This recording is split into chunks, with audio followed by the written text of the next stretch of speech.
ಇವತ್ತು ಅಪ್ಪು ಬಸ್ಗೆ ಪೂಜೆ ಮಾಡಿ ನೋಡಿ ಖುಷಿನೇ ಆಗ್ಬಿಟ್ಟೆ. ಹೇ ಗಾಯ್ಸ್, ನನ್ನ ಮತ್ತೊಂದು ವ್ಲಾಗ್ಗೆ ಸ್ವಾಗತ ಅಂತ ಹೇಳ್ಬಿಟ್ಟು ಇವತ್ತಿನ ವ್ಲಾಗ್ ಶುರು ಮಾಡೋಣ. ಬೆಳಗ್ಗೆ ಹಿಂಗಿದ್ದವನ್ಗೆ ಚೆನ್ನಾಗಿ ಹಿಂಗ್ ರೆಡಿ ಆದ. ಆಮೇಲೆ ಹೊಟ್ಟೆ ಹಸಿತಾ ಇತ್ತು ಅಂತ ಊಟ ಏನ್ ಮಾಡೋರು ನೋಡಿದ್ರೆ ಫುಲ್ ಶಾಕ್. ಇವತ್ತು ನಮ್ಮ ಮನೇಲಿ ರೆಮೆ ರೈಸ್ ಮಾಡೋರೆ. ಹಂಗೆ ನನ್ಕೊಂಡು ಸ್ವಲ್ಪ ಸೈಡಿಗೆ ಬಿತ್ತು. ನಮ್ಮ ಅಮ್ಮ ನಾನ್ ಮಾಡಿರೋ ರೀಲ್ಸ್ ನೇ ಅಡ್ಗೆ ಮಾಡ್ಕೊಂಡು ನೋಡ್ತಾ ಇದ್ರು. ಅವಾಗ ನನ್ಗಾಗಿರೋ ರಿಯಾಕ್ಷನ್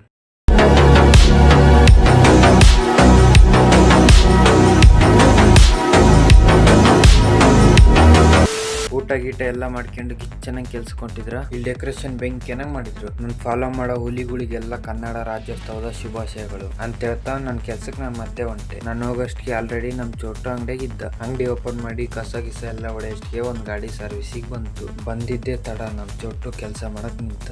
ಈ ಗಾಡಿ ಸರ್ವಿಸ್ ಮಾಡಿಸಿ ಎಷ್ಟು ದಿನ ಆಯ್ತು ಗೊತ್ತಿಲ್ಲ. ಏರ್ ಫಿಲ್ಟರ್ ಬಾಕ್ಸ್ ಬಿಚ್ಚಿ ನೋಡಿದ್ರಗಿನ ಏರ್ ಫಿಲ್ಟರ್ ಅನ್ನೋದೇ ಕೊಟ್ಟೋಗೈತೆ. ವಾಷಿಂಗ್ ಎಲ್ಲ ನೀಟಾಗಿ ಆಗೈತೆ. ವಾಷಿಂಗ್ ಮಾಡೋ ವಿಡಿಯೋ ಮಾಡಕ್ ಆಗಿಲ್ಲ. ಇದ್ರಾಗ ಒಂದ್ ಕ್ಲಚ್ ಆಯಿಲ್ ಸಿಲೋಗಿತ್ತು, ಅದನ್ನ ಹಾಕಿದ್ವಿ. ಓನರ್ ಇದ್ದ ಅಂತೇಳಿ ಮಿಕ್ಕಿದ ವಿಡಿಯೋ ಯಾವ್ದು ಮಾಡಕ್ ಆಗಿಲ್ಲ ಕೆಲಸ ಮಾಡೋದು. ಫೈನಲಿ ಈ ಗಾಡಿ ಕಂಪ್ಲೀಟ್ ಆಯ್ತು.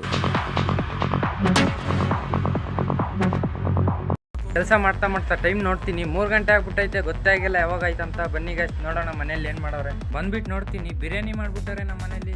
ವಿಡಿಯೋದಲ್ಲಿ ನೋಡ್ದಂಗೆ ಇವತ್ತು ನಮ್ಮಮ್ಮ ಮಧ್ಯಾಹ್ನ ಊಟಕ್ಕೆ ಬಿರಿಯಾನಿ ಮಾಡೋದು. ಫುಲ್ ಜಡ್ದಾಗ್ಬಿಟ್ಟೆ ಗೈಸ್. ಅಷ್ಟೇ ಫುಲ್ ಊದ್ಕೊಂಡ್ಬಿಟ್ಟೈತೆ. ಹೋಗಿ ಕೆಲಸ ಮಾಡಬೇಕು.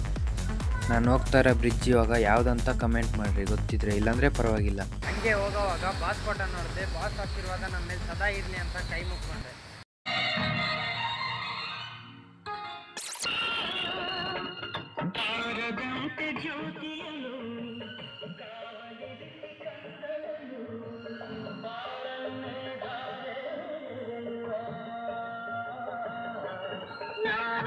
ನೀವೇನ ಅಪ್ಪು ಬಾಸ್ ಫ್ಯಾನ್ಸ್ ಆಗಿದ್ರೆ ಜೈ ಅಪ್ಪು ಬಾಸ್ ಅಂತ ಕಮೆಂಟ್ ಹಾಕಿ ನೋಡೋಣ ಎಷ್ಟು ಜನ ರಿಯಲ್ ಫ್ಯಾನ್ಸ್ ಇದ್ದಾರೆ.